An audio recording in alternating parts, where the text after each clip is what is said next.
Today on Why I Kept It, Gravwell, Escape from the Ninth Dimension.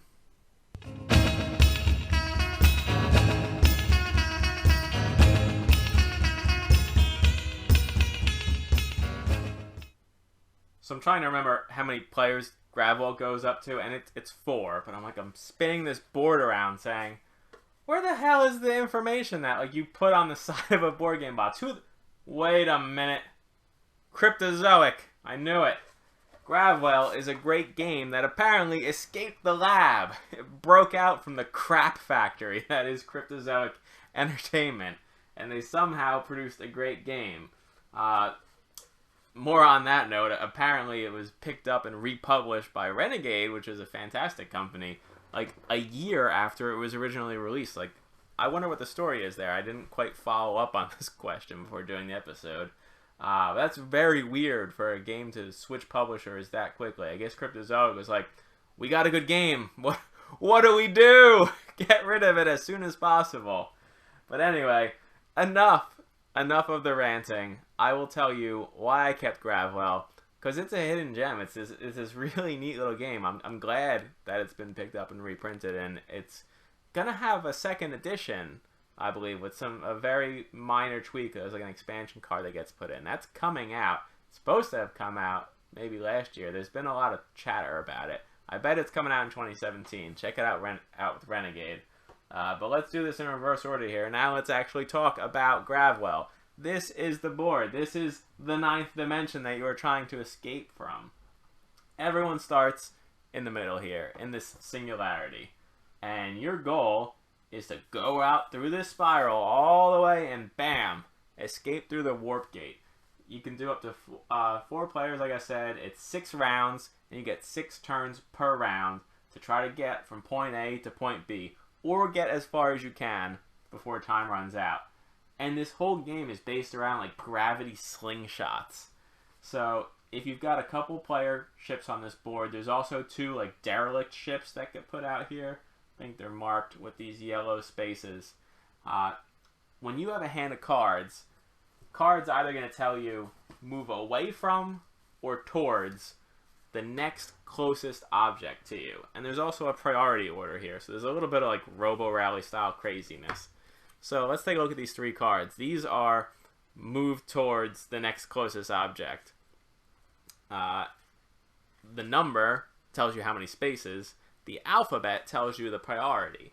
So if I've got a hand of 6 cards at the start of my round, everyone picks a card, plays it, reveals it, and then things start moving. You may think that the person in front of you, if they're only 1 space ahead of you and you move 4 spaces towards the next closest objects, you are going to slingshot past them. You're going to move in that direction, because that's where the next closest object is, but you're just going to keep going 4 spaces forward along the track. If you played a Z card, if that's a move forward, and everyone else moves before you do, and all of a sudden someone parks right up behind you, then guess what, buddy? You're going towards the closest object. You are going backwards. And so there's some fun craziness involved in this game. Most of the cards are move forward X number of spaces. Some of them, a handful, are push off from the next closest object. So you'll reverse away from whatever's closest.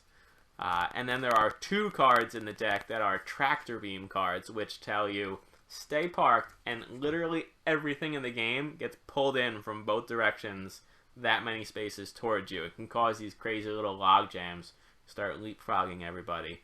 There are emergency stop cards, 1 in every player color. So if you really don't like the situation you're in, once per turn you can throw down the emergency stop and not have to move with one of your cards. It's just a 0.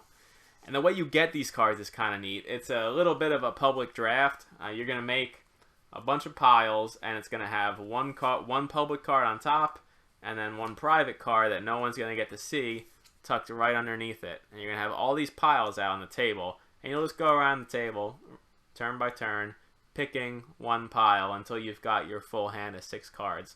So if you've got a good memory, you'll know half of what everybody has, and the other half of everybody's hand is a complete surprise to you and them.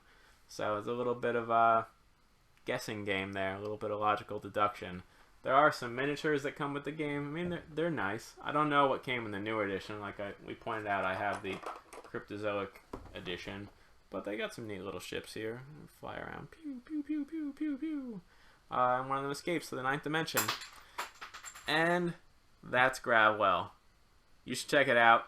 Like I said, there is a new edition coming out, but I don't think it's going to change up all that much. There is an expansion set of cards. But if you do ever get that, I believe that they are just reprinting the entire deck of cards in the Gravwell expansion.